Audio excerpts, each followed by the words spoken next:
না। ওয়াকার নিজেই তো কিছুদিন পর ধরা পড়তে পারেন। নানান গুঞ্জন। দর্শক, রাজনৈতিক দলগুলো বেশিরভাগ নীরব, চুপচাপ, নিস্তব্ধতা, ক্যান্টনমেন্টে টান টান উত্তেজনা। কি করবে? যে সেফ এক্সিট নিতে হবে, মরলেও এক্সিট পাবে না, এইরকম যে কথাবার্তাগুলো বলছে সম্প্রতি, এর কারণ হলো যে এনসিপির তরুণ নেতারা মনে করছে যে ডক্টর ইউনূস সহ যে উপদেষ্টার যারা আছেন তারা তাদের কথা অনুযায়ী চলছে না বা মানে মুভ করছে না। এইগুলা নিয়ে যারা সমালোচনা করেন যে প্রফেসর ডক্টর মোহাম্মদ ইউনূস যে দায়িত্বে আসছিল সে তার দায়িত্ব পালন করতে পারে না, সে একজন অথর্ব সরকার এবং তার সাথে রাখছেন সব ডাইপার পরা শত উপদেষ্টাদের। এবং মানবতা বিরোধী অপরাধের মামলায় এত বিশাল সংখ্যক সেনা কর্মকর্তার অভিযুক্ত হওয়া এর আগে বাংলার ইতিহাসে কখনোই ঘটেনি। দর্শক, আজকের এই ভিডিওটি দেখলে আপনারা রীতিমতো অবাক হয়ে যাবেন। আপনারা জানেন ইতিমধ্যে আওয়ামী লীগ সরকারের পতন হয়েছে। এখন ক্ষমতায় আছেন অন্তর্বর্তী সরকার ডক্টর মোহাম্মদ ইউনূস। অন্তর্বর্তী সরকারের মাননীয় উপদেষ্টা ডক্টর মোহাম্মদ ইউনূস থাকাকালীন দেশে কি কি ঘটনা ঘটে যাচ্ছে তা আপনাদের প্রমাণ সহকারে দেখাবো। ওয়াকার নিজেই তো কিছুদিন পর ধরা পড়তে পারেন। নানান গুঞ্জন। দর্শক, রাজনৈতিক দলগুলো বেশিরভাগ নীরব, চুপচাপ, নিস্তব্ধতা, ক্যান্টনমেন্টে টান টান উত্তেজনা। কি করবে? যাদের বিরুদ্ধে অ্যারেস্ট ওয়ারেন্ট জারি হয়েছে তাদের সাথে কেউ কথা বলছে না। আবার পালানোর চেষ্টা, এরকম খবরও আসছে। ওয়াকার এখনো সেই ঘাটতারামি করছেন, এরকম খবরও আসছে। কিন্তু ওয়াকারের সামনে কোনো রাস্তা নাই, কিছু করার নেই। তো এই পরিস্থিতিতে প্রথমে নাহিদ ইসলাম মুখ খুললেন রাজনীতিবিদদের মধ্যে যে না, তাদের অনতিবিলম্বে গ্রেপ্তার করতে হবে। এরপরে আমরা দেখতে পাচ্ছি ডাকসু ভিপি সাদিক কায়েম, এস এম ফরহাদ, জিএস, তারা মুখ খুলছেন। ধীরে ধীরে জনমত তৈরি হচ্ছে, জনগণের প্রচন্ড চাপ তৈরি হচ্ছে যে না, গুম খুনের সাথে জড়িত অভিযুক্ত, অ্যারেস্ট ওয়ারেন্ট যাদের বিরুদ্ধে ইম্পোজ করা হয়েছে, ইস্যু করা হয়েছে, তাদেরকে গ্রেপ্তার করতে হবে, বিচার হতে হবে। একই সাথে জনমত গঠিত হচ্ছে, সেনাবাহিনী সংস্কার করতে হবে। পিনাকি ভট্টাচার্য কঠিন বার্তা দিয়েছেন, স্পষ্ট করেছেন আমি যে কথাটা সবার আগে বলেছি যে ওয়াকারের নিজের সামনেই ফাঁসির রশি ঝুলতেছে, বাঁচার উপায় নেই। অতএব সেনাবাহিনী সংস্কার হবে, সেনাবাহিনী কলঙ্কমুক্ত হবে, কেউ বাঁচতে পারবে না। ওয়াকার ভুল আগেই করে ফেলেছেন। বিশেষ করে পিনাকি ভট্টাচার্য যেটা দেখিয়েছেন, গুম খুনের সাথে সেনা অফিসাররা যেভাবে জড়িত ছিল এটা তো আর বলার অপেক্ষা রাখে না। র্যাব, ডিজিএফআই কি করেছে সেটা তো আছেই। কিন্তু দর্শক, এই সহজ হিসাব যেটা, একদম সিম্পল ক্যালকুলেশন, আপনারা দেখেছেন জুলাই আন্দোলনের সময়, কারফিউর সময় গুলি করা হয়েছে। গণহত্যায় সেনাবাহিনী পার্টিসিপেট করেছে। কার নির্দেশে? ডেফিনেটলি এটা ওয়াকারের নির্দেশে, কোনো সন্দেহ নেই। দেশে ওয়াকার কিভাবে বাঁচবেন? দর্শক, এই পরিস্থিতিতে প্রথম দিকে কিন্তু আপনি দেখেছেন যে মিডিয়াগুলো চুপচাপ, এটা নিয়ে আমি প্রশ্ন তুলেছি, এবং কি পিনাকি ভট্টাচার্য সেম প্রশ্ন করেছেন যে মিডিয়াগুলোর কোনো কথা নেই, তারা চুপচাপ। ডিজিএফআই নাম কেউ ব্যবহার করে না, ডিজিএফআই কে এখনো তারা ভয় পায়। শুধু আমার দেশ দুই একটা মিডিয়া ডিজিএফআই সাবেক 5 মহাপরিচালক শব্দের উল্লেখ করেছে। অন্য সব মিডিয়া এভাবে দেখিয়েছে যে গুম খুনে জড়িত সেনাবাহিনী, শেখ হাসিনা সহ সাবেক সেনা অফিসার। যে সেফ এক্সিট নিতে হবে, মরলেও এক্সিট পাবে না, এইরকম যে কথাবার্তাগুলো বলছে সম্প্রতি, এর কারণ হলো যে এনসিপির তরুণ নেতারা মনে করছে যে ডক্টর ইউনূস সহ যে উপদেষ্টার যারা আছেন তারা তাদের কথা অনুযায়ী চলছে না বা মানে মুভ করছে না। এখন কি কি ভেতরে সব তো জানা যায় না, হয়তো ভেতরে ভেতরে অনেক কিছু আছে যেগুলি আমরা এখনো জানি না, ওনারাও বলতেছেন না, নামও বলতেছেন না, কিন্তু এমন ভাবে কথাগুলো বলতেছে যে একটা প্রতিক্রিয়া তৈরি হচ্ছে। ইতিমধ্যে ফাজুল কবির খান বলেছেন যে এই 72 বছর বয়সে, 72+ বছর বয়সে সেফ এক্সিটের কথা ভাবতে হবে, এটা খুবই দুঃখজনক, আসলেই দুঃখজনক। মানে উনার মতন একটা সচিব ছিলেন এবং নাম করা, উনি খুব সুন্দর লিখতেন, বিশ্লেষণ করতেন অর্থনীতি সহ বিভিন্ন বিষয় নিয়ে। উনাকে আনা হয়েছে। ওয়াহিদুদ্দিন মাহমুদ দরকার আছে, উনিও তাই। তারপরে বাংলাদেশ ব্যাংকের গভর্নর ছিলেন, এখন যে উপদেষ্টা, একই অবস্থা। সবাই, ব্রিগেডিয়ার সাকওয়াত টকশো করতেন, লিখতেন, সবাই তাই অবস্থা। এখন ওনারা দায়িত্ব পালন করছেন, আবার যাবেন, এখন বলতেছে সেফ এক্সিট দিয়ে মানে পালায় যেতে হবে। এমন কি করলেন, কারা করলেন, নামগুলি বলছে না, কিন্তু এই বলা বলির মধ্য দিয়ে যেটা হচ্ছে একটা সরকারের উপর অশান্তি তৈরি হচ্ছে। রেজওয়ানা হাসান বলছেন যে নাহিদ ইসলামকে পরিষ্কার করতে হবে কারা কারা সেফ এক্সিট চায়। কারা কারা ও দলের সাথে উপদেষ্টারা যোগাযোগ করছে তার তালিকা দিতে হবে। এই নিয়ে বোঝা যাচ্ছে যে এই মুহূর্তে দলীয় সুবিধা অথবা ব্যক্তিগত সুবিধা নানান বিষয়গুলো নিয়ে এনসিপি নেতারা দারুণভাবে ক্ষুব্ধ। আর এই ক্ষোভের হয়তো কেন্দ্রবিন্দু হয়েছে যে শাপলা না পাওয়া। শাপলাটা একটা প্রেস্টিজ ইস্যুতে পরিণত হয়েছে। মাহমুদুর রহমান মান্না বলছেন যে আমি যদি নাও পাই তাহলে আমি প্রতিবাদ করব, কিন্তু মামলা করব না। আর নির্বাচন কমিশন বলতেছে যে এটা তো আমরা নাগরিক ঐক্যকেই দেইনি, তাদেরকে কেন দেব? তো এই সমস্ত কিছু যুক্তিটা তর্ক থেমে যাচ্ছে যখন নাকি প্রবলভাবে চাপ হচ্ছে, নানান রকম সাইড টক হচ্ছে। এইগুলা নিয়ে যারা সমালোচনা করেন যে প্রফেসর ডক্টর মোহাম্মদ ইউনূস যে দায়িত্বে আসছিল সে তার দায়িত্ব পালন করতে পারে না, সে একজন অথর্ব সরকার এবং তার সাথে রাখছেন সব ডাইপার পরা শত উপদেষ্টাদের।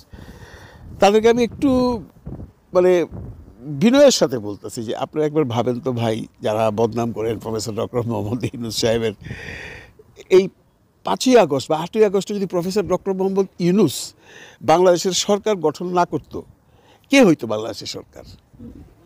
একবার ভাবেন কে হইতো, কে পারত ওই সময়কার এই যে আন্দোলন, সেই আন্দোলনের পরে দেশে যে এই বিভিন্ন রকম সমস্যা, সেই রাজনৈতিক হোক, তারপরে আপনার সন্ত্রাসী কর্মকাণ্ড হোক, পার্শ্ববর্তী রাষ্ট্রের যে একটা আপনার হুমকি, তারপর বিশ্ব রাজনীতিতে হুমকি, এবং যে দলকে আমরা তাড়াইছি আওয়ামী লীগের হুমকি, এগুলাকে ম্যানেজ করে পারতো একটা সরকার। যে কোনো মানুষ বাংলাদেশে ছিল, কেউ তো ছিল না, এবং কেউই এটা মানে ম্যানেজ করতে পারতো না। প্রফেসর ডক্টর মোহাম্মদ ইউনূসকে তখন আরও বেশি হেল্পিং হ্যান্ড হয়েছে আমেরিকা, কারণ তখন বাইডেন সরকারে ছিল।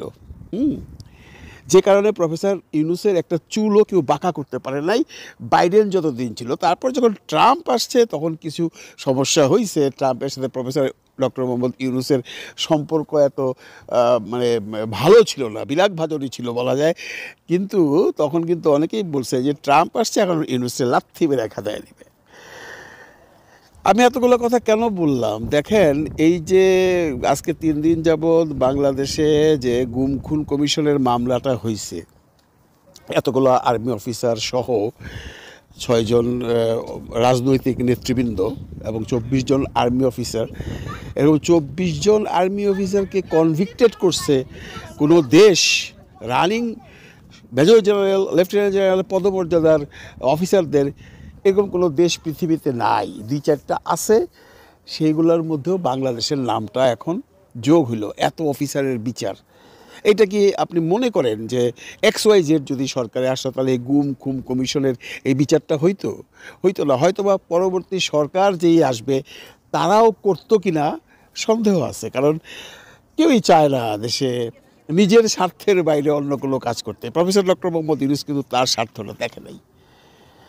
এখানে কি আপনারা প্রফেসর ডক্টর মোহাম্মদ ইউনূসকে একটুও বাহাবা দিবেন না? বলবেন না যে এই ভদ্রলোক তো যা যা বলছে সেগুলো করতেছে? যেমনটি উনি বলছেন সংস্কার করবেন, বিচার করবেন। বিচার তো এখন দৃশ্যমান, সংস্কারও দৃশ্যমান, এবং আপনারা যাই না এখানে জুলাই সনদও পাস হবে। প্রফেসর ইউনূসের হ্যাডম আপনারা কেউ দেখেন নাই, তো উনি এবার হ্যাডম দেখাইব। কারণ এই যে বিচারটা হচ্ছে, এই বিচারটা নিয়ে আপনারা এমন কোনো মানুষ নাই বাংলাদেশে যে বলবেন যে এটা প্রফেসর ডক্টর মোহাম্মদ ইউনূস অন্যায় কাজ করছে। কারণ গুম খুন কমিশনের যে আয়না ঘরের যে ডকুমেন্টারি এটা বেরিয়েছে, এটা যারাই দেখবেন তারাই বলবেন এই বিচারটা হওয়া দরকার আছে। এবং বিচার কাদেরকে হচ্ছে? বিচার হচ্ছে অপরাধীদের। বিচার তো আর্মির ঢালাওভাবে কাউকে করা হচ্ছে না। যারা এগুলোর মধ্যে সম্পৃক্ত ছিল, শেখ হাসিনার কথা অনুযায়ী, শেখ হাসিনার আনুগত্য দিয়া শেখ হাসিনাকে খুশি করার জন্য করছে, তাদের শাস্তি হবে না?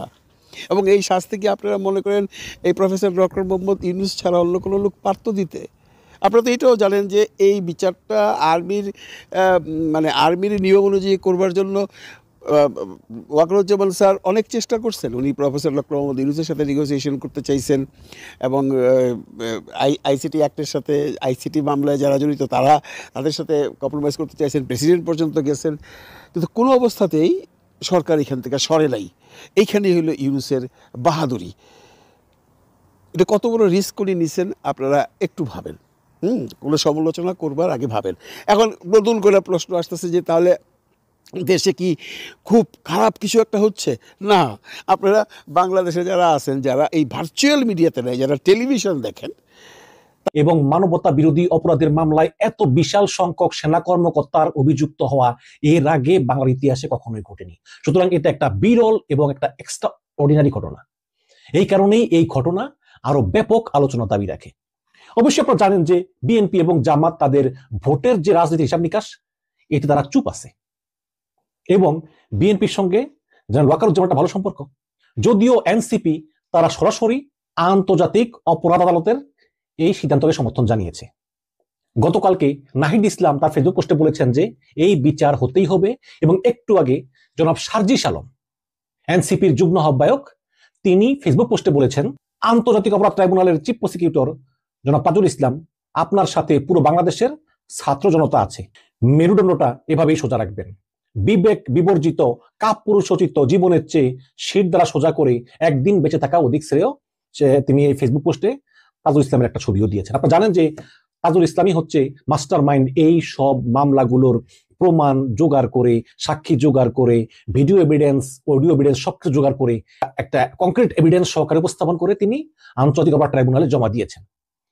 তো সাজিস আলম বলেছেন তাজুল ইসলামকে যে মেরুদণ্ড সোজা করুন, কোনো চাপের মুখে কোনো স্বীকার করবেন না।